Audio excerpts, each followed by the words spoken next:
હે ભગવાન, આજે અહીંયા પંચમહાલના આપણો પંચમહાલ એટલે પંચમહાલ, મહીસાગર, દાહોદ આ બધું મૂળ પંચમહાલનો ભાગ. આ પંચમહાલના ક્ષત્રિય દરબાર કેળવણી મંડળ દ્વારા સમૂહ લગ્નોત્સવના આયોજનમાં ચલો વધાવો. ઓમ રીમ મહા સર્વ મંગલ માંગલ્યે શિવે સર્વાર્થ સાધિકે લાભ લઈ રહ્યા છે. શરણ્યે ત્રંબકે ગૌરી નારાયણી નમોસ્તુતે. સ્વસ્તિ સ્તુયામિના સાક્ષાત ધર્મ કલ્યાણ વૃદ્ધિદા વિનાયકમ પ્રિયાનિત્યમ તામ ચ સ્વસ્તિમ બ્રુવન્તુ નમઃ. અક્ષદાંચ શ્રેષ્ઠમ કુંકુમાક્તા સુશોભિતમ મયા નિવેદિતમ ભક્તમ ગૃહાણમ પરમેશ. જ્યારે લગ્ન જીવન ની શરૂઆત એટલે કે લગ્ન પ્રસંગ ઘણા ખર્ચાળ હોય છે. પ્રદર્શનનું ઘણું વિશેષ વર્તમાનમાં મહત્વ જોવા મળતું હોય છે અને સમાજ તેને કારણે ઘણો ખર્ચો કરી પારિવારિક અને આર્થિક ભીસમાં મુકાતો જતો હોય છે. બીજાઓને દેખાડવા માટે અથવા ચડસા ચડસીમાં લગ્નોના ખર્ચા વધતા જતા હોય છે. એક યુવાનનું જોઈએ અને બીજો યુવાન, ત્રીજો યુવાન, એક પરિવારનું જોઈએ અને બીજો પરિવાર, ત્રીજો પરિવાર, તેમ કરતા લગ્નની પરંપરા જે ફક્ત ધર્મ પરંપરા હતી, જ્યાં લગ્ન સંસ્કારની પરંપરા હતી, તે લગ્ન પરંપરા સંસ્કાર જાળવવાની પરંપરા ધર્મ પરંપરાની જગ્યાએ પ્રદર્શનની પરંપરા બનવા માંડી, જ્યાં અતિ ધનનો વ્યય થાય, પ્રદર્શન થાય, મનોરંજન થાય. અને ઘણીવાર તો તેવું બનતું હોય કે લગ્ન પ્રસંગ એટલે કે જ્યાં યજ્ઞમાં આહુતિ અપાતી હોય, પવિત્રતાનું પાલન થતું હોય, ત્યાં આગળ પવિત્રતા પણ ચૂકી જવાતી હોય તેવા વર્તમાનમાં લગ્નો જોવા મળતા હોય. સમાજની અંદર તેવી પરિસ્થિતિઓ જોવા મળતી હોય કે દીકરા દીકરીનું લગ્ન થઈ રહ્યું હોય, હવનમાં દેવી દેવતાઓને આહુતિ આપવામાં આવતી હોય અને તે જ ઘર અને તે જ પરિવારની અંદર તેવા ભોજન અને તેવી વ્યવસ્થા હોય કે જે ધર્મથી વિરુદ્ધ હોય. તેવા સમયે જ્યારે અહીંયા ક્ષત્રિય દરબાર કેળવણી મંડળ દ્વારા આ સમૂહ લગ્નનું આયોજન કરવામાં આવ્યું અને તેમાં 8 યુવક યુવતીઓ માટે સમાન વ્યવસ્થા, સમાન સન્માન અને બધાને સન્માનપૂર્વક ધર્માનુસાર લગ્ન સંસ્કારની પરંપરાને આગળ વધારવાનું આયોજન જે કરવામાં આવ્યું, ત્યારે હું વિશેષ તો તે 8 યુવાનો અને તેમના માતા પિતાને આશીર્વાદ આપીશ કે તેમને આ સમૂહ લગ્નમાં જોડાઈ અને સમાજને પ્રેરણા આપનારું કાર્ય કર્યું છે. અને એમાં હું અમારા શિષ્ય રમેશભાઈ કે જેઓ પોતે મોટો ખર્ચો કરીને પોતાના સંતાનને ધામધૂમથી પરણાવી શકે તેવું હું એમને ઘરે ગયો છું, મારા શિષ્ય છે, હું જાણું છું. પરંતુ પોતાના બાળકોને પણ પ્રેરણા આપીને અને તે સમૂહ લગ્નમાં જોડવા અને એક આદર્શ વ્યવસ્થા ઊભી કરવી, તેથી મને ઘણી પ્રસન્નતા થઈ.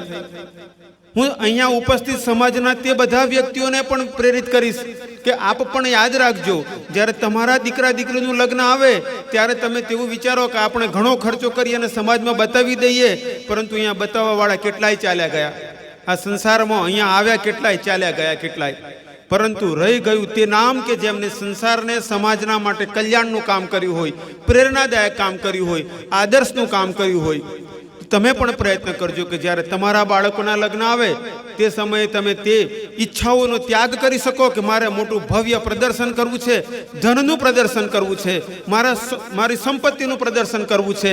તે બધું ભૂલીને જ્યારે તમે મારો સમાજ, મારું રાષ્ટ્ર, મારો ધર્મ અને અમારી પરંપરાઓ તેને જાળવવા માટે મારા દીકરાના લગ્નની સાથે સાથે 5-15 યુવાન યુવતીઓના લગ્ન થાય અને બધામાં ભેદભાવ રહિત લગ્ન થાય, સંસ્કારો સચવાય અને તે પ્રસંગમાં તેવું કાંઈ ઉપયોગ ન કરવામાં આવે કે જે ધર્મથી વિપરીત હોય, પવિત્રતાપૂર્વક તે લગ્ન સંસ્કાર સંપન્ન થાય તેવું આયોજન કરજો. તો મને વિશેષ ગમશે. નહીં તો અહીંયા ઘણીવાર એવું થતું હોય કે જ્યારે બીજા આદર્શનું પાલન કરતા હોય ત્યારે આપણે ખુશીથી તાળીઓ વગાડીએ, પણ જ્યારે આપણા ઘરમાં વાત આવે ત્યારે આપણે વિચારીએ કે ના ના, એ તો બધા બરોબર છે, પણ આપણી પાસે રૂપિયાની કોઈ કમી છે, તો આપણે ક્યાંક ચૂકીએ છીએ. વર્તમાનમાં ઘણીવાર એવી સ્થિતિ જોવા મળતી હોય કે દીકરી પરણાવવાની હોય, બાપની પાસે તેટલી વ્યવસ્થા ન હોય, જમીન વેચી કે જમીન ગીરવે મૂકીને દીકરી પરણાવતા હોય અને સમાજ ભેગો થઈને ત્યાં આનંદ પ્રમોદ કરતો હોય.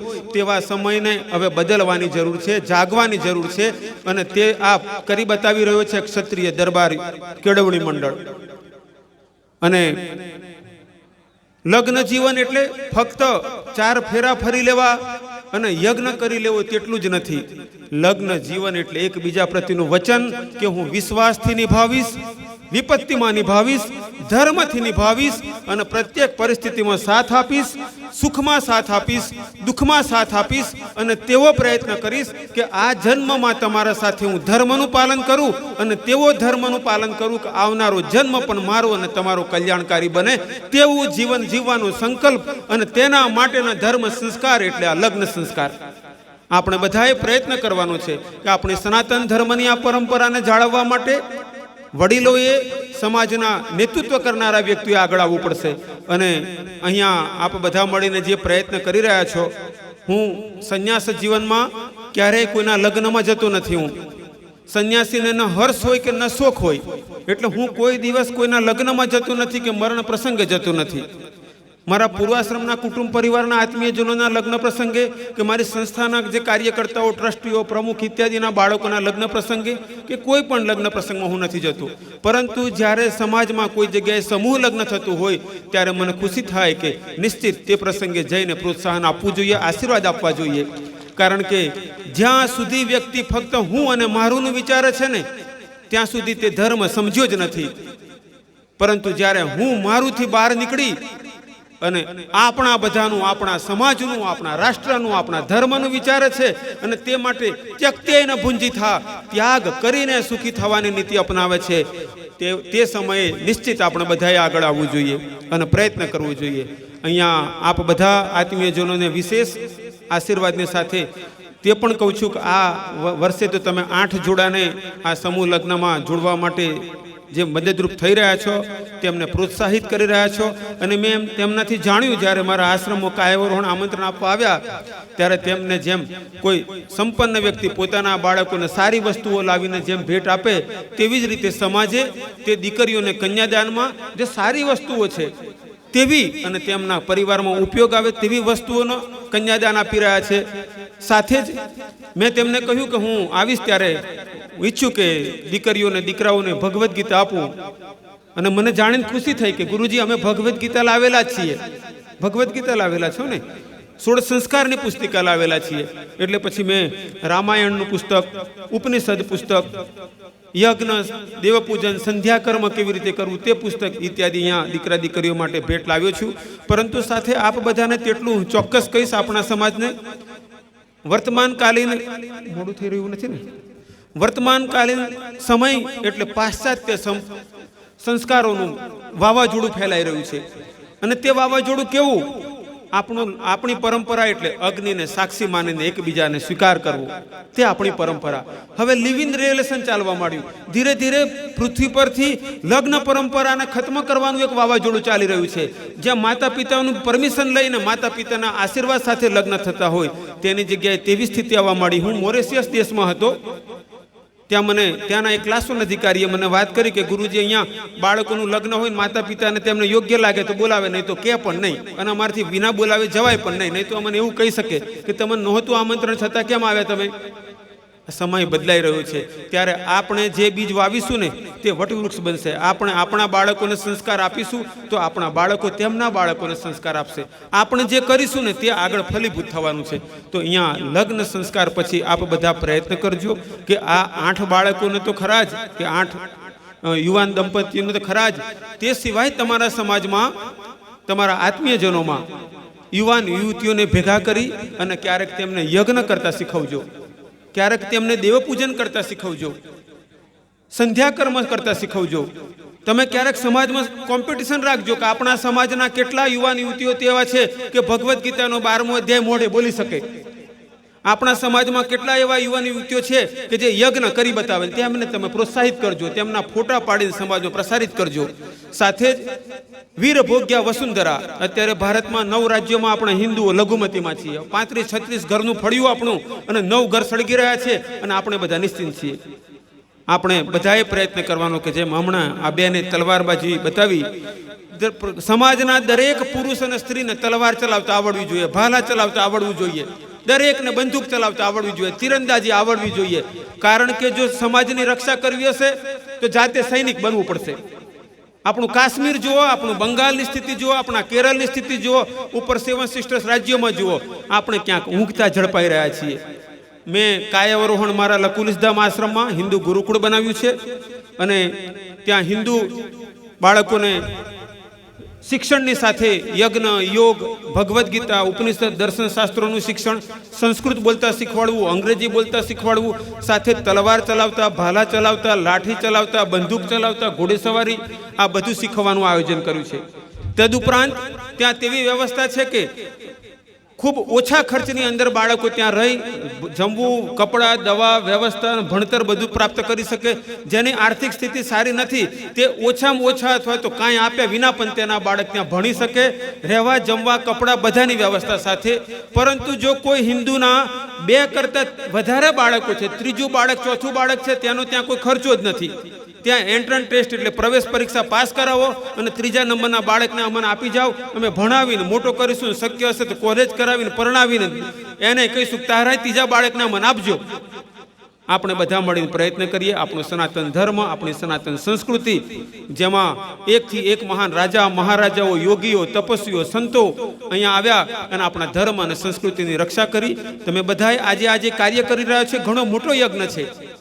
અત્યારે જે આ બીજ રોપાયા છે એ બીજ આવનારા વર્ષોમાં મોટું વટવૃક્ષ બનશે અને જે બાળકો અહીંયા લગ્નમાં બેઠા છે અને જે અહીંયા સેવામાં છે એ પણ આગળ જતા તેવું વિચારશે કે અમારા દાદાએ, અમારા કાકાએ, મારા પિતાએ, કે મારા મામાએ, મારા પરિવારોએ ભેગા થઈને આ કાર્ય કર્યું હતું. એક દિવસ શરૂઆતમાં 8 સમૂહ લગ્ન થયા હતા ત્યારે અમે હાજર હતા. આજે 8 ના 18 ને 51 પહોંચ્યા ત્યારે અમે એ સેવામાં છીએ. અને ભગવાનને હું પ્રાર્થના કરું કે તમારા સમાજને એવો સક્ષમ બનાવે, સંસ્કારવાન બનાવે, ધર્મના માર્ગે આગળ ચાલનાર બનાવે કે જેઓ ધર્મ સંસ્કૃતિનું ધારણ કરતા, સમાજની રક્ષા કરતા, બાળકોને સંસ્કાર આપતા, સમાજની સાથે રાષ્ટ્રહિતમાં પોતાનું યોગદાન આપે અને ધર્મ કર્મ કરતા, પોતાની શ્રેષ્ઠ ધર્મ કર્મ કરતા વર્તમાન જન્મ, આવનારા જન્મની ઉત્તમ ગતિનું આયોજન કરે.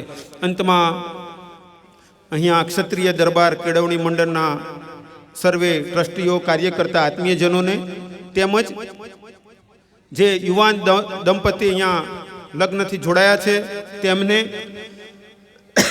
યુવાન દંપતીના માતા પિતા, પરિવારને અને જેઓએ અહીંયા દાન આપીને અથવા તો સમયની સેવા આપીને અથવા તો અહીંયા ભલે હાજર ન રહી શક્યા હોય પણ પરોક્ષ રૂપે પણ મદદ કરી અને આ મહાયજ્ઞને સફળ બનાવવા માટે જેમને સીધું કે આડકતરી રીતે કાંઈક મદદ કરી છે તે સર્વેને હું આશીર્વાદ આપું છું અને ભગવાનને પ્રાર્થના કરું છું કે પ્રત્યક્ષ અને પરોક્ષ રૂપે આ કાર્યમાં સહયોગી આપનાર બધાને ભગવાનના આશીર્વાદ પ્રાપ્ત થાય, બધા સ્વસ્થ રહે, સુખી રહે, પોતાની સાથે જ પરિવાર અને સમાજને ધર્મના માર્ગે આગળ વધારવા માટે ઉત્તમ યોગદાન આપે.